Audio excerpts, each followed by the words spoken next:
Hello everyone. Welcome back to our channel, Canada Immigration. We hope you're doing great. In this video, we will talk about the IRCC stopped assigning immigration applications to inactive officers' IDs. In recent efforts to streamline immigration processing, Immigration, Refugees, and Citizenship Canada has implemented a significant change. They have stopped assigning immigration applications to inactive officers' IDs. This move is part of a broader initiative to enhance the efficiency and transparency of the immigration system, ensuring that applications are handled by active officers in real time. As Canada's immigration system continues to evolve, this policy change aims to reduce backlogs and improve processing times, creating a more responsive and accountable framework for applicants seeking to enter the country. If you are interested in this topic, pay attention and watch the video through to the end to get all the information. Please hit like and subscribe, and don't forget to push the notification bell for an upcoming video. So, without any further delay, let's jump into the video. The department initially declared the report false, but emails reveal staff reassigned some applications after now. Immigration, Refugees, and Citizenship Canada have ended the long-standing practice of using inactive officers' IDs as virtual holding bins for applications to ensure files do not fall through the cracks. IRCC was assigning tens of thousands of applications to inactive users in its global case management system, used to process citizenship and immigration applications. Data showed that in February of that year, 59,456 open, pending or reopened applications had been assigned to 779 codes representing a mix of placeholders and former employees, some of whom last logged in and processed files more than a decade ago. IRCC explained after the story was published that it repurposed codes belonging to inactive users as a method of organizing and holding applications for the next stage of processing. New details come to light. Nearly 2 years after that story was published, and a year and a half after IRCC finally released an access to information request containing more details.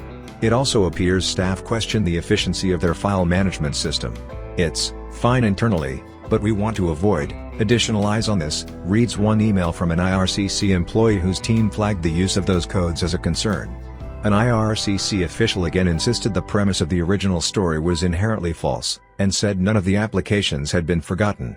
"No files at any point in the process are left unattended," the official said by phone on December 15, 2022. A senior advisor asked teams to make sure all files assigned to inactive users were being processed, and to confirm keeping them assigned to those IDs still makes sense. The objective was to ensure that all files are on track and moving along, and not forgotten because they were sitting assigned to a user ID no one was watching, the advisor later explained in another email. "The concern is inactive users and files that may have been lost," another official explained to her team. "Files reassigned, IDs deactivated." For example, IRCC's Windsor, Ontario, office found one open citizenship application assigned to an employee that left in early 2022. This application has been reassigned to the current Level 2 decision maker, the email reads. The Hamilton and Niagara team said one open case is now assigned to an active user. The Ottawa office said it would be updating the list to remove any employees who are no longer working there, and would focus on the 5 persons identified in the report, but will proactively action other departures in 2022. Over at another office, staff reviewed and corrected files. All assigned to an inactive user ID have been reviewed and reassigned, they wrote. "We will process and correct over the next few weeks."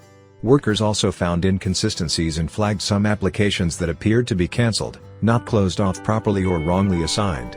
"To me, that doesn't make sense," wrote one senior advisor asking why files were still sitting at an office in Sydney, NS, but assigned to workers with another team. "What should we do about these user IDs?" asked another employee. They also came across several ghost applications. "Based on a quick sampling, I think that many of these are just ghost apps stranded for various reasons, but I would like to see if we can review these apps to make sure that none of them have been lost for any reason," an email reads. Staff questioned system. IRCC staff and even some leaders questioned whether the file management system made sense, with one asking, "Why are we using old employee code?" IRCC's Director General of IT Operations answered, "I can't comment on why we are using old employee code but trust that info received is accurate."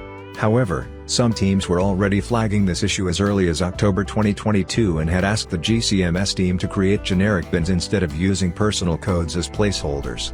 "We need to put pressure on GCMS to have these codes created and activated for use," part of a redacted November email reads. That staff member even volunteered their user ID to be used as a workaround to make sure codes used as placeholder bins came from current employees. A senior advisor later suggested IRCC embark on a project in 2023 to try and get everyone off of inactive user IDs and switch to generic bins to prevent such questions and confusion from appearing again. Officials also questioned whether IT teams cleaned the system regularly. Initially, even the Director General of IT Operations was unsure of the answer to those questions. "We do have a process in place initiated by the operations team. If I remember correctly," the IT official wrote in an email on December 12, 2022. "I remember a few years ago we had an audit including this process. I am scanning my inbox." An operations official later reiterated that ITC mess, to be indicating that there is a process in place, but cannot say with certainty if it's been followed. IRCC no longer uses inactive IDs. In an email, between April and May 2023, the department transitioned to using generic IDs to organize applications moving through its processing system. IRCC said it created 125 new generic IDs and will add more as needed. All potentially inactive user IDs were systematically reassigned to the newly established Generic Responsibility Center IDs, IRCC said Friday. This ensures that files do not fall through the cracks when officers are unexpectedly away, retire, etc. Meanwhile, a permanent residency applicant interviewed for the initial story said they received their PR just 4 months after it was published. "It's a little bit disappointing," said Andrea Boat, whose case was assigned to code RA 9519 at the time. According to emails, RA 9519 was one of 7 IDs under which files were incorrectly listed as belonging to the Sydney, NS, office. They were later transferred to the correct team during the review. "I hope this kind of leads to an even better overhaul, being more proactive in solving these issues rather than being reactive," Boat said Thursday. Immigration lawyer Jamil Yu, who has raised the alarm about the opacity of IRCC's system, said it's good the department reviewed the files, even if it was reacting to media attention. Having said that, it would be great for the government to be more transparent about what it's doing now, instead of having this latest information come to light through an access to information request, Liu said. "There are real people behind these files," Liu reminded bureaucrats. "People's lives are at stake, and their future and their plans." The IRCC's decision to stop assigning immigration applications to inactive officers' IDs represents a crucial step toward improving the overall efficiency of Canada's immigration system. By ensuring that active officers are responsible for managing cases, the government is taking meaningful steps to reduce delays and improve transparency for applicants. As these changes take effect, prospective immigrants can look forward to a more streamlined and effective process that aligns with Canada's commitment to welcoming newcomers while maintaining high standards of service. That is all for today. In this video, what are your thoughts on this? Please let us know in the comments section below. Thanks for watching the entire video. Hopefully, the information is useful to you. See you later, in the next video. Till then, take care.